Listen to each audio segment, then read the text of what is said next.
છેતરપિંડી કરનારા તત્વો સાવધાન, ખેડૂતો સાથે છેતરપિંડી કરનારાઓ સાથે સામે કૃષિ મંત્રી જીતુ વાઘાણીની ચેતવણી છે। બિયારણ ખાતરમાં ગેરરીતિ કરનારાઓ થશે સીધા જેલ ભેગા।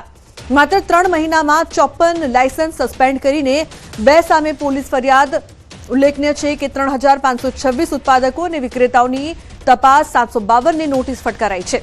લાયસન્સ રદ જ નહીં પરંતુ ગેરકાયદેસર પ્રવૃત્તિ કરનારાઓ સામે એફઆઈઆર પણ કરાશે। ગયા વર્ષે 246 લાયસન્સ રદ કરીને 26 તત્વો સામે પોલીસ ફરિયાદ। ખેડૂતોને ગુણવત્તાયુક્ત કૃષિ સામગ્રી આપવા સરકાર પ્રતિબદ્ધ છે તેવું પણ જીતુ વાઘાણી કહ્યું છે। તો કેબિનેટ મંત્રી જીતુ વાઘાણીની ખોડલધામથી મોટી જાહેરાત।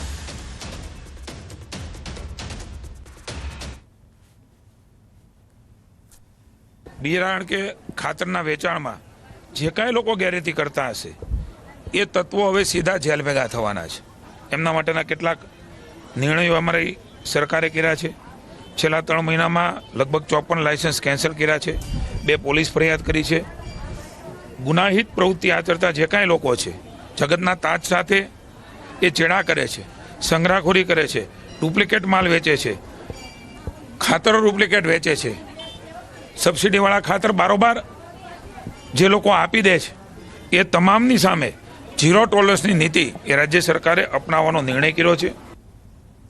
તો મહેસાણામાં નકલી બિયારણ અને ખાતર મામલે ખેતીવાડી વિભાગના દરોડા। જિલ્લાના 19 ઉત્પાદકો અને 89 વિક્રેતાઓ મળીને કુલ 108 સ્થળોએ ચેકિંગ। ચોમાસા પહેલા ખેડૂતોને હલકી કક્ષાનું બિયારણ પધરાવાય તે પૂર્વે આંતર જિલ્લા સ્ક્વોડની કાર્યવાહી। રૂપિયા 33 લાખનો શંકાસ્પદ બિયારણ અને ખાતરનો જથ્થો સીઝ કરાયો છે।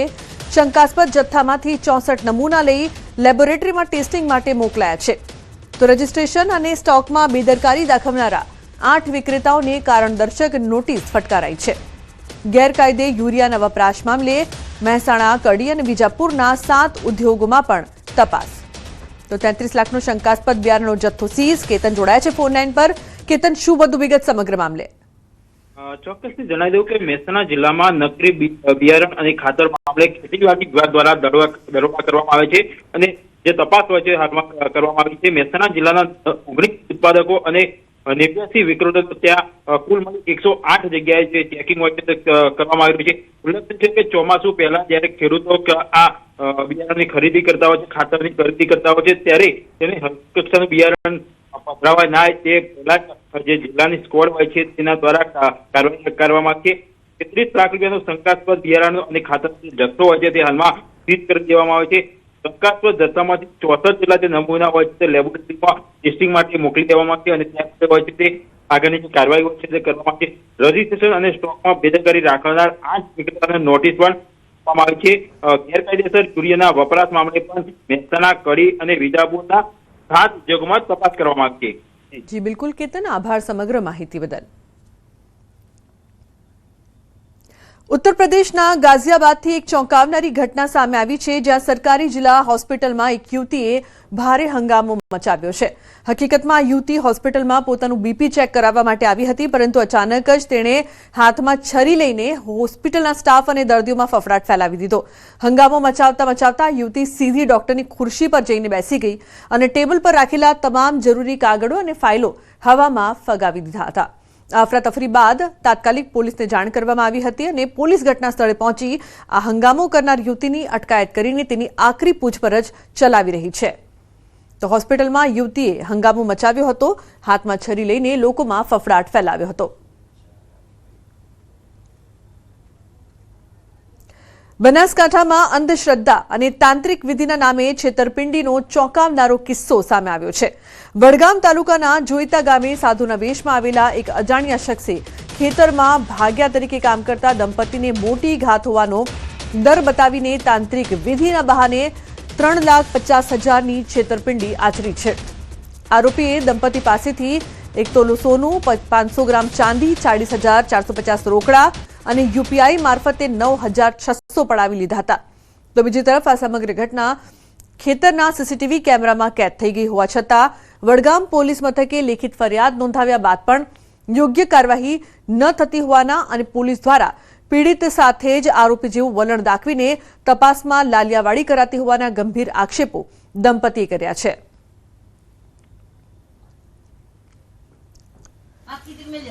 મારા પાસે નહોતું તો કે સાહેબ કે હું આ લઈ આવું, અને મારી પાસે હાલની તારીખમાં તો કશું જ નથી, બધું લૂંટીને જતો રહ્યો છે.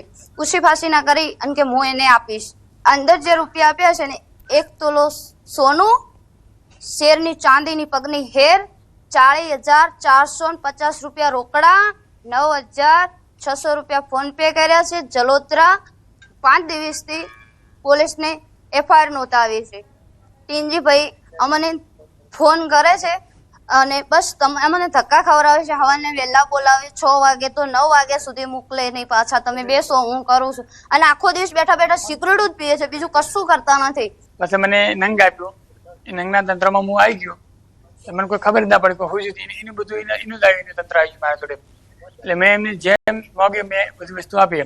મેં આજે 5 દિવસ થયા ફરિયાદ કર્યા ને, પણ એ ફરિયાદ વાળો તનજી સાહેબ કોઈ આગળ કરતા નથી, ખાલી સિગરેટો પીએ બેઠા બીજું કશું કરતા નથી. છેતરપિંડી કરીને લઈ ગયેલો એ ફરિયાદ મેં આજે 5 દિવસ થયા આપીશ, પણ પોલીસ કંઈ એની તજવીજ ન કરતી હોય એવું અમને દેખાઈ રહ્યું છે.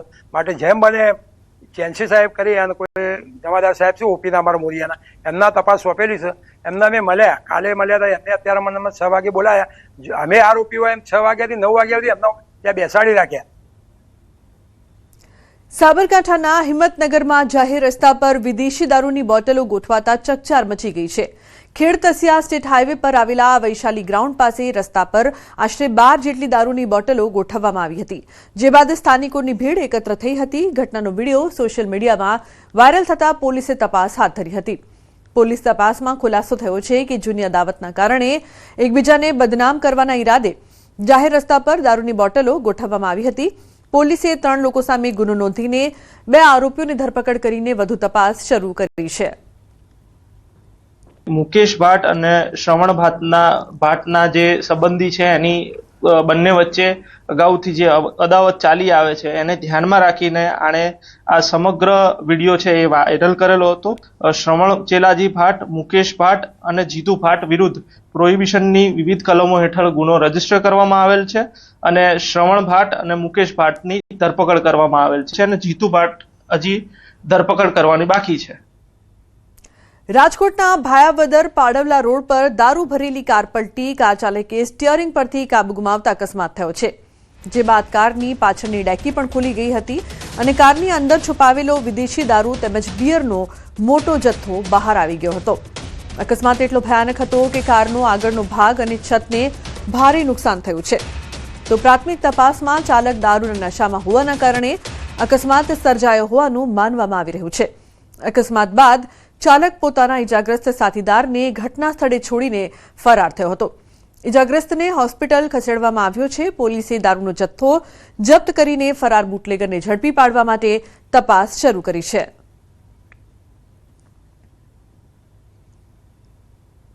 જૂનાગઢના કેશોદમાં મકાનમાં દીપડો ઘૂસ્યો છે. શિક્ષક સોસાયટી વિસ્તારની આ ઘટના છે. દીપડો દેખાતા ભયનો માહોલ. સ્થાનિક લોકોએ વન વિભાગને જાણ કરી છે, તો વન વિભાગની ટીમ તાત્કાલિક ઘટના સ્થળે પહોંચી. અમરાપુરની વેટરનરી ટીમ અને સ્થાનિક વન વિભાગની ટીમે રેસ્ક્યુ કર્યું છે. 2 કલાકની જહેમત બાદ દીપડાનું રેસ્ક્યુ થતા સ્થાનિક લોકોએ રાહતનો શ્વાસ લીધો છે. તો શિક્ષક સોસાયટીમાં દીપડો મકાનમાં ઘૂસ્યો હતો. 2 કલાકની જહેમત બાદ દીપડાનું રેસ્ક્યુ કરવામાં આવ્યું હતું. લોકોમાં અફરાતફરીનો માહોલ જોવા મળ્યો હતો. ઉલ્લેખનીય છે કે દહેશતનો માહોલ કેશોદમાં મકાનમાં દીપડો ઘૂસતા લોકો પણ ડરી ગયા હતા. એટલે મેં ફોરેસ્ટ ખાતાને જાણ કરી અને એમની ટીમ આવી અને એમને પહેલાં ચોકસાઈ કરી અને પછી એમની ટીમને બોલાવી અને ખરાઈ કરી કે હા અહીંયા છે જ દીપડો. એટલે એમણે એમની અમરાપરની ટીમને બોલાવી અને એમણે એ લોકોએ 1.5 થી 2 કલાકની મહેનત બાદ અત્યારે દીપડો પાંજરે પૂર્યો છે. કોઈ બનાવ નહોતો ભયનો, પણ થોડો ભયનો માહોલ હતો. એટલે આજે પછી મેં પાછો જોયો એટલે ફોરેસ્ટવાળાને ઇન્ફોર્મ કર્યું. અન્ય સમાચાર ગાંધીનગરથી ધમકી ભર્યા ઈમેલને લઈને મોટા સમાચાર છે. ગુજરાત જ નહીં, દેશના અન્ય શહેરોમાં પણ ઈમેલ, અનેક શહેરોમાં સમાન પેટર્નના થ્રેટ ઈમેલથી ખળભળાટ મચ્યો છે. ગુજરાતની તપાસ અમદાવાદ ક્રાઇમ બ્રાન્ચ અને સાયબર સિક્યોરિટી સેલને સોંપાઈ છે. પ્રાથમિક તપાસમાં સામે આવ્યું છે કે આવા જ સમાન પેટર્નના ધમકી ભર્યા ઈમેલ માત્ર ગુજરાત પૂરતા સીમિત નથી. મહારાષ્ટ્ર, પુણે, ગુરુગ્રામ સહિત દેશના અનેક શહેરોની સરકારી તથા મહત્વપૂર્ણ સંસ્થાઓને પણ આવા ઈમેલ્સ મળ્યા છે.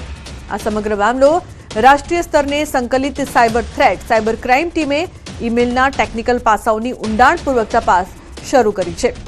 ઈમેલ કયા સર્વર પરથી મોકલાયો, આઈપી એડ્રેસ શું છે, પાછળ કોઈ વ્યક્તિગત કે સંગઠિત નેટવર્ક છે કે કેમ તે તમામ દિશામાં તપાસ કરવામાં આવશે.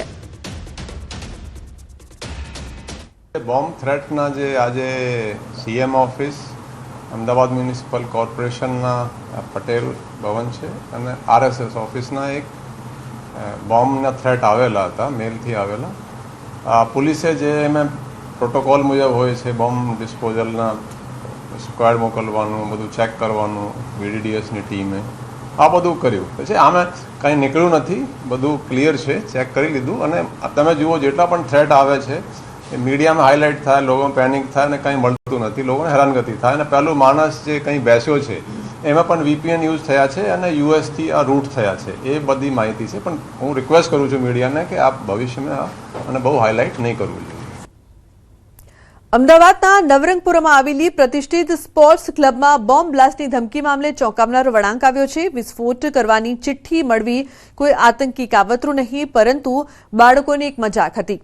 તપાસમાં ખુલ્યું છે કે તાજેતરમાં રિલીઝ થયેલી ફિલ્મથી પ્રેરાઈને બાળકોએ ધમકીભરી ચિઠ્ઠી લખીને ડિજિટલ લોકમાં છુપાવી હતી, પરંતુ કોડ ભૂલી જતા ચિઠ્ઠી બહાર ન નીકળતા સમગ્ર મામલે ગંભીર જે ઘટના છે તે બની ગઈ હતી. હાલ પોલીસ બાળકો અને તેમના પરિવારની પૂછપરછ કરીને સમગ્ર ઘટનાની વધુ તપાસ કરી રહી છે. મહત્વનું છે કે 21 જૂને વિસ્ફોટ કરવાની ધમકી આપતી ચિઠ્ઠી મળતા ક્લબ પરિસરમાં હાઈ એલર્ટ જાહેર કરાયું હતું અને બોમ્બ સ્ક્વોડ દ્વારા સઘન તપાસ હાથ ધરાઈ હતી. પહેલા તાન્ઝાનિયાથી આવેલા મહેમાન પર શંકાની સોય અટકી હતી, પરંતુ પોલીસ તપાસમાં 24 મેના રોજ 119 નંબરના રૂમમાં રોકાયેલા ગેસ્ટના બાળકોએ આ મજાક કરી હોવાનું સામે આવ્યું છે. એના બાળકને એમને પછી આ લાવી અને પૂછપરછ કરતા પ્રાથમિક દ્રષ્ટિએ એના બાળકને એમને માતા પિતાએ પૂછપરછ કરી તો બાળકે એવું જણાવેલું હતું કે હા અમે આ પિક્ચર જોઈ અને ખાલી મજાક માટે લખેલું હતું, પણ પરતથી ડિજી લોકર જે છે એ લોક થઈ ગયું. એ લોકનો કોડ ભૂલી જવાથી એ ખુલી શકેલ નહીં, જેથી એ નીકળી ગયેલા હતા. અને હાલમાં એમના પૂછપરછને આધારે માહિતી મેળવવાની તજવીજ ચાલી રહેલ છે. મજાકમાં એમના બાળક દ્વારા લખેલાની હકીકત માતા પિતા આ બાબતે અજાણ હોવાની હકીકત જાણવા મળેલી છે. હજુ આ જાણવા જોગની તપાસ ચાલી રહેલ છે. આ કામે આગળની તપાસના આધારે જે પણ થશે તે કાયદેસરની કાર્યવાહી કરવામાં આવનાર છે. તો રાજકોટમાં 8 વર્ષ અગાઉના બાળકની હત્યાના કેસમાં મોટો ખુલાસો થયો છે. મૃતક બાળક અને પરિવારજનોના ડીએનએ ટેસ્ટ પોઝિટિવ આવ્યા છે. ડીએનએ ટેસ્ટ પોઝિટિવ આવતા રાજકોટ ક્રાઇમ બ્રાન્ચે આજત મૌલાની ધરપકડ તેઓ કરશે. પશ્ચિમ બંગાળની જેલમાંથી ટ્રાન્સફર વોરંટના આધારે ધરપકડ કરવામાં આવશે. 8 વર્ષ અગાઉ આજી નદીમાંથી કપાયેલી હાલતમાં ધડ વગરનું માથું મળ્યું હતું. એન્ટી હ્યુમન ટ્રાફિકિંગ યુનિટ દ્વારા ચલાવવામાં આવેલી ડ્રાઇવ અંતર્ગત પોલીસને સફળતા મળી છે. 21 બાળકોને આજમત મૌલાના ચંગુલમાંથી મુક્ત કરાવતા પોલીસને મળી હતી માહિતી. 8 વર્ષ અગાઉ અજીત મૌલા એક બાળકને લઈ ગયો હતો, જે આજ દિવસ સુધી પરત નહોતો આવ્યો. બાળક કામ કરતો ન હોવાથી તેણે અમાનુષી અત્યાચાર ગુજારીને શરીરના ટુકડે ટુકડા કર્યા હતા. તો 8 વર્ષ જૂના બાળકની હત્યા કેસમાં ખુલાસો.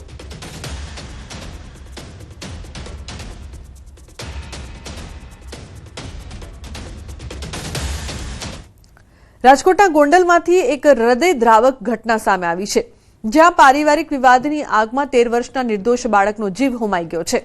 ભાઈના લગ્ન જીવનને લઈને ચાલતો મતભેદ વચ્ચે સમાધાનની વાત નિષ્ફળ જતા રોષે ભરાયેલા વેવાઈએ પરિવારનો પીછો કરી જીવલેણ હુમલો કર્યો હતો.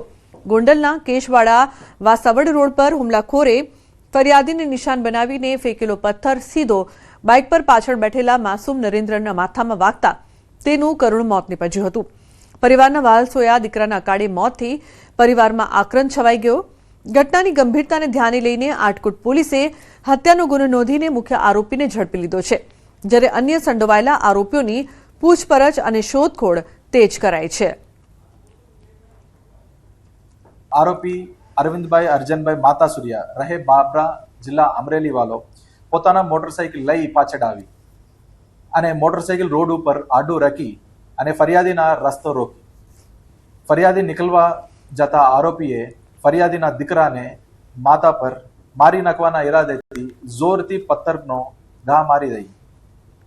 માતાના ગંભીર ઈજા કરી અને ફરિયાદીના દીકરા નરેન્દ્રનું મોત નિપજાવેલ છે. એક આરોપી અરવિંદભાઈ અર્જનભાઈ માતાસુરિયાને પોલીસને અટક કરવામાં આવેલ છે અને અન્ય આરોપી કા પૂછતાછ અભી ચાલુ છે. હળવદમાં ભાજપના નગરપાલિકા સભ્યની દાદાગીરી સામે આવી છે, જ્યાં સત્તાના નશામાં ચૂર નેતા દ્વારા નગરપાલિકાના જ કર્મચારી પર હુમલો કરવામાં આવ્યો છે.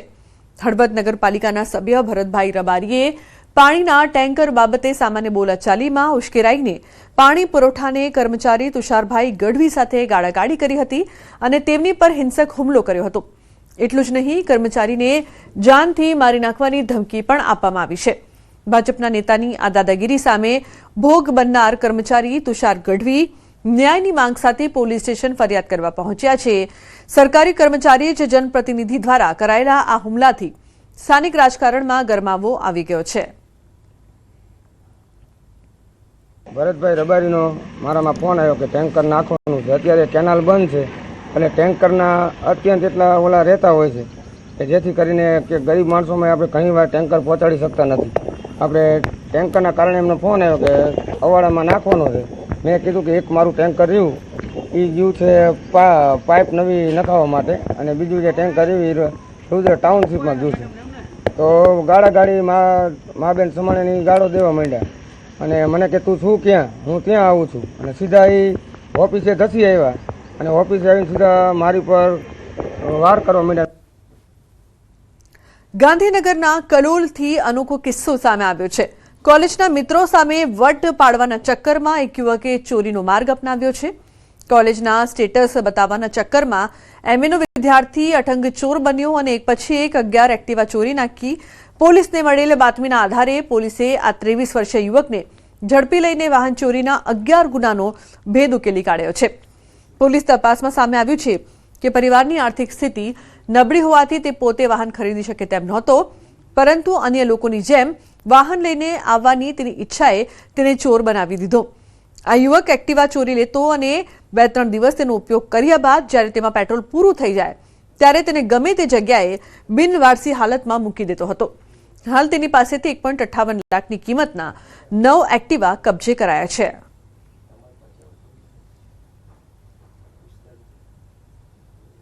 નરેન્દ્ર મોદીએ સૌથી વધુ દિવસ સુધી ચૂંટાયેલા પીએમ બનતા ન ફક્ત દેશ પરંતુ વિશ્વના નેતાઓ તરફથી શુભેચ્છાઓ આવી રહી છે. આ પ્રસંગે અમેરિકન પ્રમુખ ટ્રમ્પે શુભેચ્છા પાઠવી. વિશ્વના અન્ય નેતાઓએ પણ કર્યો અભિનંદનનો વરસાદ. અમેરિકન રાષ્ટ્રપતિ ટ્રમ્પે સોશિયલ મીડિયા પર લખ્યું કે મારા મિત્ર પીએમ મોદીને ભારતના સૌથી લાંબા સમય સુધી પ્રધાનમંત્રી રહેવા પર શુભેચ્છાઓ. તે ખરેખર એક શાનદાર પ્રધાનમંત્રી છે. તે એક મજબૂત, સ્વસ્થ અને સમજદાર વ્યક્તિ છે અને આગામી ઘણા વર્ષો સુધી મહાનતા અને સફળતા હાંસલ કરતા રહેશે.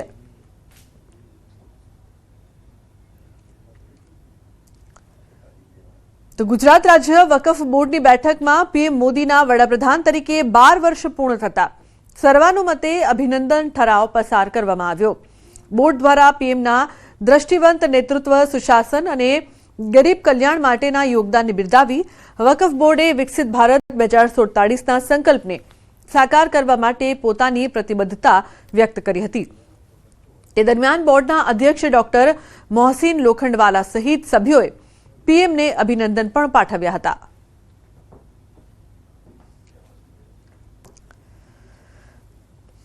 પંચમહાલના શક્તિપીઠ પાવાગઢ ખાતે પીએમ મોદીના દીર્ઘાયુ અને સારા સ્વાસ્થ્ય માટે મહાઆરતીનું આયોજન. રાજ્યકક્ષા કૃષિ મંત્રી રમેશ કટારા અને ભાજપ પ્રદેશ મહામંત્રી હિતેન્દ્રસિંહ ચૌહાણ સહિત અનેક મહાનુભાવો જોડાયા હતા. સૌએ મહાકાળી માતાજી સમક્ષ પીએમના લાંબી ઉંમર માટે પ્રાર્થના કરી હતી. તે દરમિયાન મંદિર ટ્રસ્ટ દ્વારા ખાસ સંકલ્પ કરવામાં આવ્યો. પીએમના 4399 દિવસના કાર્યકાળને ધ્યાને રાખીને 4399 વૃક્ષો વાવવાનો અને 4399 આહુતિ અર્પણ કરવાનો સંકલ્પ લેવાયો હતો.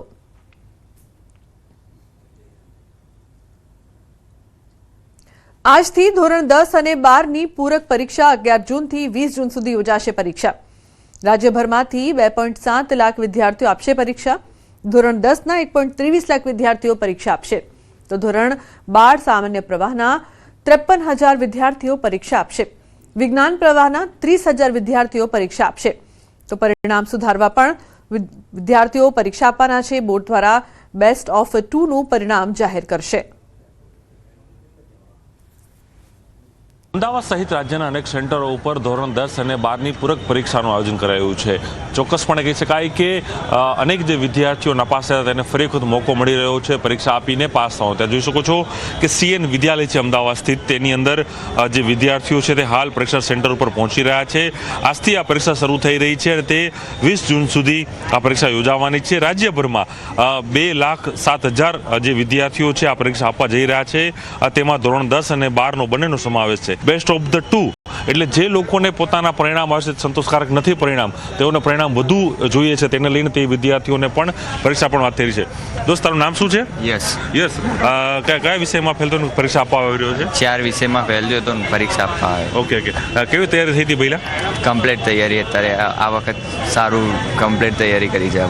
2 લાખથી પણ વધુ વિદ્યાર્થીઓ આજે અલગ અલગ જે સેન્ટરો છે ગુજરાતભરમાં, તેમાં ધોરણ 10 અને 12ની પૂરક પરીક્ષા અહીં આપવા જઈ રહ્યા છે. પંકજ મકવાણા સાથે પ્રણવ પટેલ, ન્યૂઝ 18 અમદાવાદ. ભારતના સંરક્ષણ ઉત્પાદન ક્ષેત્રે મેક ઇન ઇન્ડિયા અભિયાન અંતર્ગત એક નવો ઇતિહાસ રચાયો છે. ગુજરાતના વડોદરા સ્થિત ટાટા એરબસ ફેસિલિટી ખાતે દેશમાં જ બનેલા પ્રથમ C-295 મિલિટરી ટ્રાન્સપોર્ટ વિમાનનું બુધવારે સફળતાપૂર્વક પ્રથમ પરીક્ષણ કરવામાં આવ્યું છે. એરબસ ડિફેન્સ એન્ડ સ્પેસ અને ટાટા એડવાન્સ સિસ્ટમ લિમિટેડની ભાગીદારી હેઠળ ભારતીય વાયુસેના માટે તૈયાર થનારા 40 વિમાનોની શ્રેણીનું આ પ્રથમ વિમાન છે. ભારતના ઇતિહાસમાં આ પહેલીવાર છે જ્યારે કોઈ લશ્કરી વિમાનનું નિર્માણ ખાનગી ક્ષેત્ર દ્વારા કરવામાં આવી રહ્યું છે, જે દેશની આત્મનિર્ભરતા વધારવાની સાથે ભારતને વૈશ્વિક એરોસ્પેસ સપ્લાય ચેઇનનું એક મોટું હબ બનાવશે.